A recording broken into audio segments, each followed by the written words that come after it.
আসসালামু আলাইকুম রহমতুল্লাহ। সুপ্রিয় দর্শক মণ্ডলী, কুরুল ইসমান ভলিউম নম্বর 155 প্রথম ট্রেলার আসতে দেরি হলেও দ্বিতীয় ট্রেলার কিন্তু সময় মধ্যে চলে এসেছে এবং দ্বিতীয় ট্রেলারটা এক জাঁকজমক ট্রেলার ছিল বলা যায়।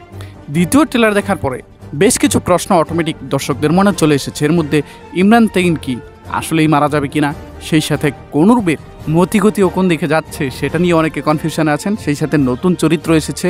তো এই বিষয়গুলো একদম সব বিস্তারিত আজকের ভিডিওতে আলোচনা করার চেষ্টা করবো। তো দর্শক কথা না বাড়িয়ে চলুন সরাসরি মূল ভিডিওতে চলে যাই।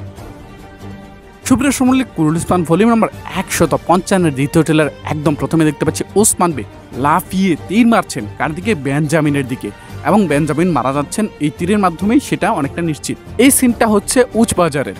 আমরা প্রথম ট্রেলারে দেখেছিলাম ওসমান বে উচবাজারে আক্রমণ করেছেন এবং বাইজেন্টাইনদের কাছ থেকে উচবাজার আবারও পুনর্দখল করেছেন। তো সেই ফাইটেরই সিন হচ্ছে এই বেঞ্জামিনকে তীর মারার সিনটা। আর ট্রেলারে এরপর পরে দেখতে পাচ্ছি কার্ডিনালকে একদম ছুঁড়ে মেরেছেন ওসমান বে। এটা হচ্ছে উচবাজারের তাঁবু। মূলত উচবাজার পুনর্দখল করার পরে কার্ডিনালকে বন্দি করে ওসমান বে তাঁবুতে রেখেছিলেন। হয়তো সেখান থেকে পালানোর চেষ্টা করেছিল, তবে ওসমান বে তাদেরকে ধরে ফেলেছেন এবং বের আসনে একদম ছুঁড়ে মেরেছেন।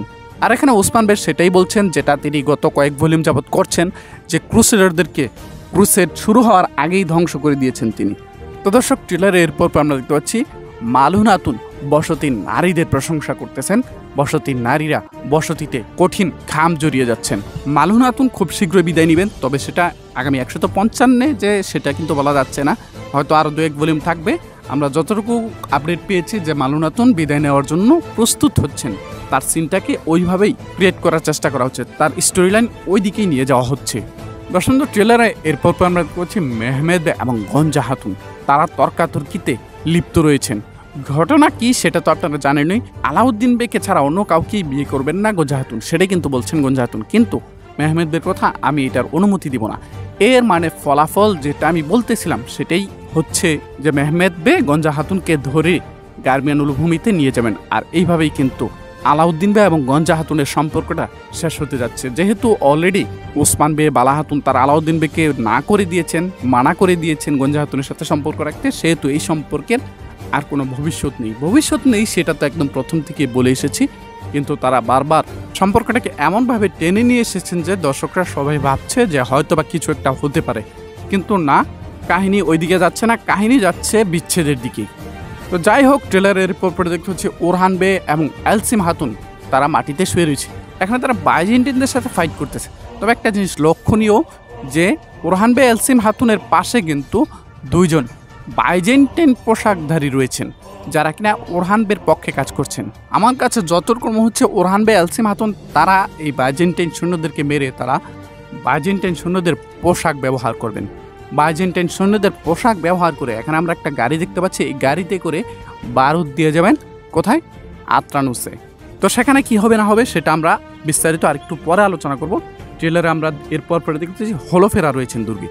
হলোফেরা যতটুকু মনে হচ্ছে আত্রানুসে ফেরত গেছেন এবং আত্রানুসে গিয়ে সম্ভবত আত্রানুস জয় নিজের ভূমিকা রাখবেন এবং নিজেকে প্রকাশ্যে আনবেন। তো ট্রেলারে এরপর পরে দেখতে পাচ্ছি অলিভিয়া, ইমরান তেগিন তারা কুন্দুজ বেকে নিয়ে এসেছেন। কোথায় নিয়ে এসেছেন? ময়দানে নিয়ে এসেছেন পাল্টাপাল্টি করার জন্য। কার সাথে? ওই যে আমরা গত ভিডিওতে যে বলেছিলাম, যেহেতু কার্ডিনালকে ওসমান বে বন্দি করেছে, সেহেতু কার্ডিনাল এবং কুন্দুজ বেকে দিয়ে পাল্টাপাল্টি করা হতে পারে, এবং সেটাই কিন্তু হচ্ছে, তারা একে অপরের সাথে পাল্টাপাল্টি করছেন।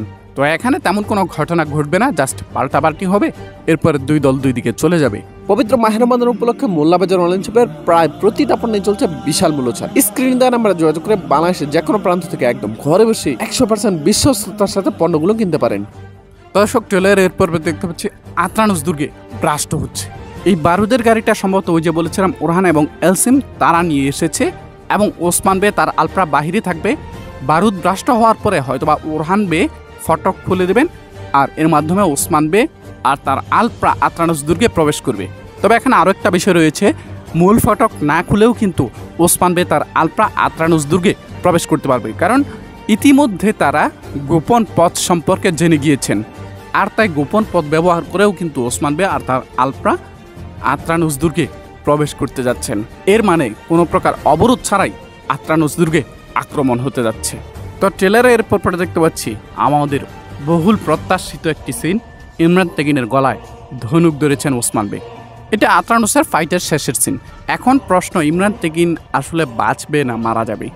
যদিও এই ব্যাপারে নিশ্চিত কোনো আপডেট নাই। অনেকে ভাবেন যে আমাদের কাছে কোনো আপডেটই থাকে না। না, আমাদের কাছে যে আপডেটগুলো থাকে সেগুলো কিন্তু আপনাদেরকে জানাই এবং সেটা অনেকটা নিশ্চিত করে বলি।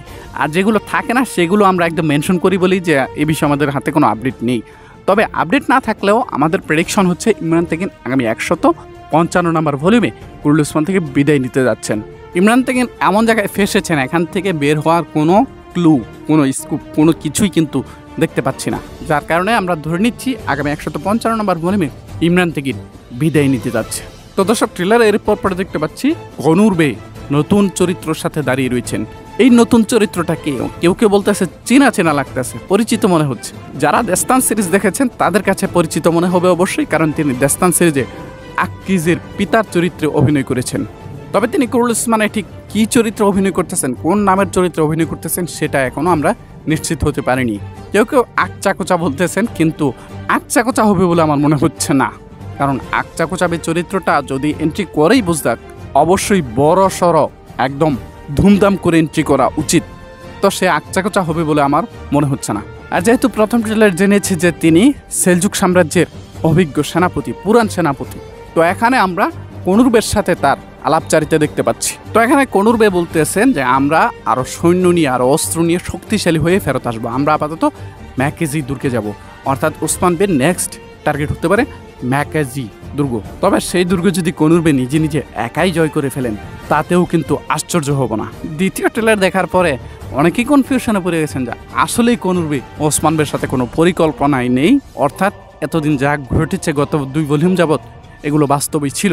আমাদের অবস্থান এখনও আমি ধরে রেখেছি যে এটা ওসমান বের কোনো পরিকল্পনা হতে পারে। আপনাদের কার কাছে কি মনে হচ্ছে সেটা কমেন্ট বক্সে কমেন্ট করে জানিয়ে দিন। তো ট্রেলারে এরপর পরে আমরা দেখতে পাচ্ছি আতরানুস দুর্গে অনেকদিন পর কাই পতাকা লাগানো হচ্ছে। অনেকদিন পর আতরানুসে না, মানে নতুন কোনো দুর্গে কাই পতাকা লাগানো হচ্ছে। যাই হোক, আতরানুসে যেহেতু কাই পতাকা, উসমানীয় পতাকা লাগানো হচ্ছে, এর মানে আগামী ভলিউমে 155 নম্বর ভলিউমে আতরানুস দুর্গ জয় হতে যাচ্ছে। আর আতরানুস দুর্গ জয়ের পরে 156 নম্বর ভলিউমে যেটা ঘটতে পারে সেটা হচ্ছে হয়তোবা এলসিম হাতুন এবং ওরহানবের মধ্যকার বিয়ের অনুষ্ঠান ঘটতে পারে, এবং সেটা আতরানুস দুর্গেই। তো দর্শক, সব কিছু মিলে এই ছিল আজকের ভিডিও। আজকের ভিডিও সম্পর্কে আপনাদের মতামত কি সেটি অবশ্যই কমেন্ট বক্সে কমেন্ট করে জানিয়ে দেবেন। দেখা হচ্ছে সোনালী অতীতের পরবর্তী অন্য কোনো ভিডিওতে। সেই পর্যন্ত আমাদের সাথেই থাকবেন সেই প্রত্যাশা রেখে আজকের মতো বিদায় নিচ্ছি। আসসালামু আলাইকুম ওয়া রাহমাতুল্লাহ।